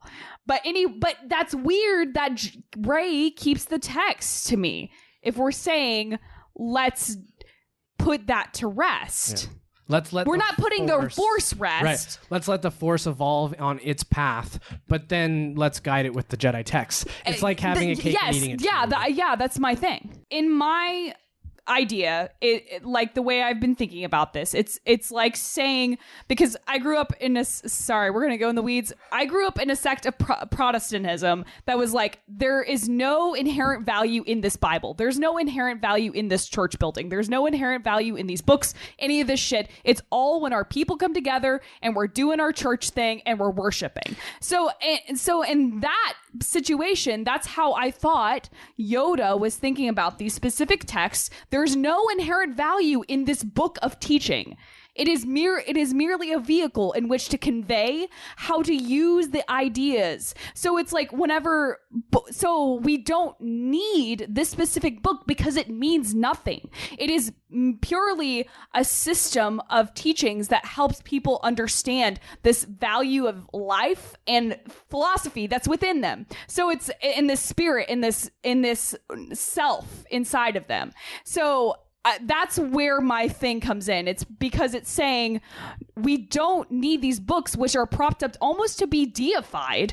The Jedi were deified. So it's like, we don't need this shit. But yet, at the end of the day, Rey saves these touchstones, which goes back to that kind of, like, to me, it's like the Israelites in the Old Testament, they just couldn't give up their idols, whenever Moses was too long coming off the Mount Sinai and shit like that. So it's like, so that's how I'm applying all of this Jedi text stuff in the tree. Alex, I am so glad you brought this up. So two things. I'm going to do one by articulating the fact that I am such a diehard Rian Johnson fanboy. And one of the reasons I love him is because he comes from an especially religious family. One of the reasons I've connected with him as an individual via podcast, this is one of the reasons I love podcasts so much. You can connect with people you wouldn't normally meet. Rian Johnson did grow up in a very devout religious home, and that is something he has struggled with as a storyteller and a human. Personally, I think that you raise a really great point, and this is where it gets you have to ask yourself the personal question. And I do want to get back to how do we rationalize this with everyone could be a hero, or everyone could be a Jedi. Everyone has the Force within. Everyone has the Force within. I think inherently that taking the Force text is a resource in order to reference back to and learn things from is actually a really smart thing to do. In the same way that I think that the Bible, which I agree with you 125 million %, that is deified and held up to this ridiculous standard, and some groups is even considered inerrant, which I find baffling. I think that using that as an analog for the sacred Jedi text is actually a great comparison. But I also think as a person, and this again speaks to every individual, myself, I would say it's good to have that around because it is very important. These beliefs come from somewhere and it's not out of thin air. And to have a text in which we have these, that we can retell these stories and retell these life lessons and retell these values, have that around is important. I don't think we have to burn that. I don't think that has to go away because it's a touchstone, and touchstones you just have to put into some context to exactly what they are and what they mean. This is a personal philosophy. I did not foresee this conversation going this direction. Me neither. I'm loving it though. It's great. And I agreed.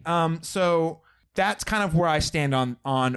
I think for me, it makes sense that she kept the books. Yeah. How do we rationalize that with everyone can be a Jedi? Well, someone's going to have to lead the next generation of Force-sensitive children, and she happens to have a resource they do not, and she also has a sense of duty that they do not because it just the Force happened to awaken in her first. So this does ultimately revert into a weird either totally consequential thing or the narrative of someone was chosen, whichever. Again, God, this gets so theological very quickly, that she happens to be the person who has this information, who was awakened earlier than some of these other children.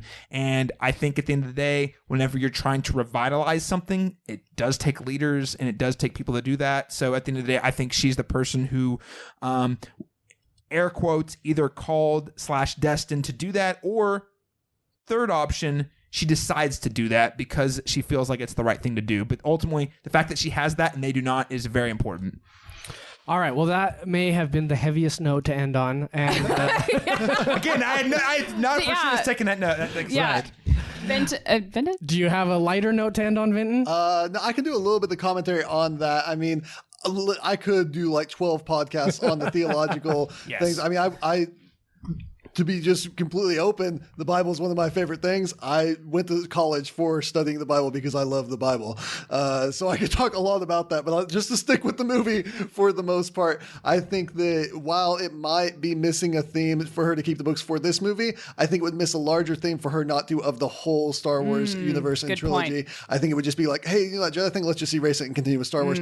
That would be weird, and it just wouldn't feel right. And I feel like her keeping the books is setting up an opportunity for the next filmmaker to do something really awesome that they could drop the ball in, but I would hope that they would come up with some really good reasons, some really good things moving on from there. And I think to me, her leaving behind all that, just destroying all that, would be just like, hey, you know that Force thing? Well, we now know nothing about it again, so hopefully we can get it right this time and not just recreate the Jedi not knowing what the Jedi was and just end up in the same place again and just restart time over. If we have the text, we can then try to do something differently knowing how it was done before. What did they get right? What did they get wrong? We have it documented and we get to decide.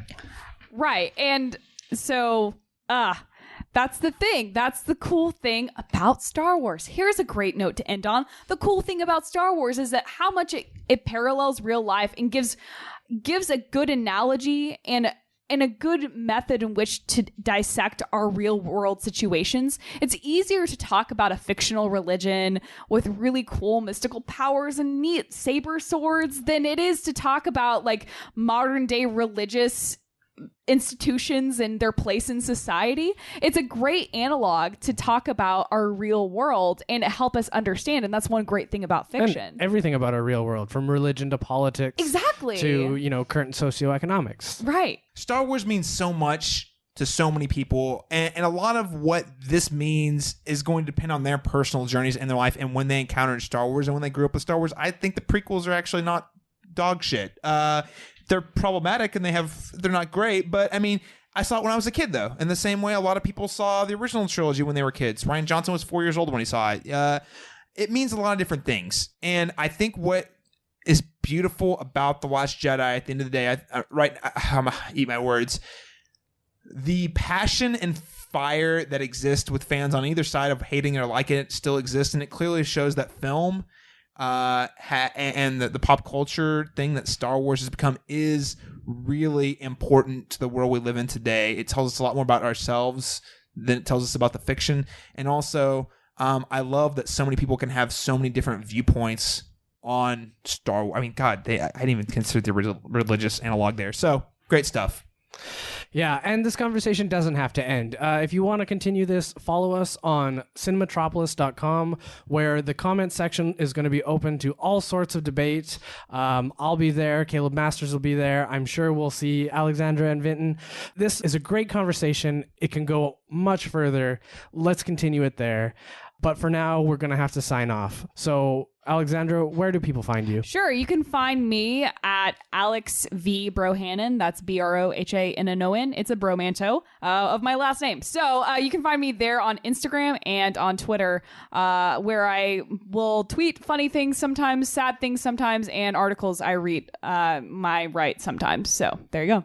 Vinton, where can they finish this conversation with you? I am on Twitter almost all the time talking about comic books, but I would also love to talk about Star Wars. I am at Flesh Eater, like the zombie. I'm also on Instagram, but I don't really talk there. I just post photos. So I don't know if you want to get on there and talk with me. I would like to say, though, if you get on there to talk to me about this movie, don't try to convince me to hate it, because I do love it. People love what they love. And if you don't like it, I'm not going to convince you to like it. Caleb Masters, where do they find you? Yeah, well, you can always find me on Twitter at CMastersTalk. That's the letter C, Masters Talk. And you can find me on Instagram at CMasters91. Of course, the cinematropolis.com is now kind of my home base where I do all my movie reviews. And I always try to add, outside of movie reviews, I always try to add a really specific analysis to our review essays and all sorts of other cool things. And if you want to get my really quick if you want to find my hottest hot takes Hot takes from Caleb Masters. That's the hot word these days. Letterbox at CMasters91. Yeah, and you can of course hear us on the Cinematic Schematic, where I talk about film scores and Caleb talks about lots of other things with lots of other people. The Cinematic Schematic. This is going to be in our Cinematic Schematics feed, but you can find that as a monthly show where we occasionally drop bonus episodes. So once a month, usually at the end of the month, we drop a monthly show encompassing our monthly themes at thecinematropolis.com. And I am Caleb Haldane. You can find me at Caleb Haldane, which is CalebHaldane on Twitter. And, go ahead, hit us up on cinematropolis.com. I urge you to do so. I'm going to make Caleb Masters put all of our names in the show notes, as long as all of our Twitter handles. So find us there and continue this conversation. Thank you and goodbye. I only know one truth.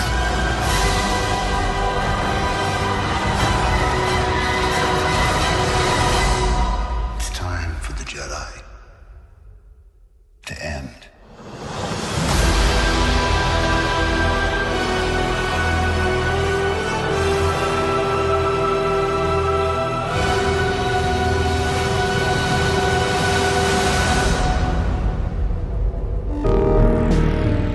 This special episode of the Cinematic Schematic, featuring the first edition of Cinema Showdown, was hosted and produced by Caleb Haldane from the Red 6 to Golden Corral podcast. If you've enjoyed what you just heard, please subscribe to the Cinematic Schematic, Red 6 to Golden Corral, and the Excelsior podcast on Apple Podcasts, Google Play, or any podcast app of your choice to hear more from today's panel.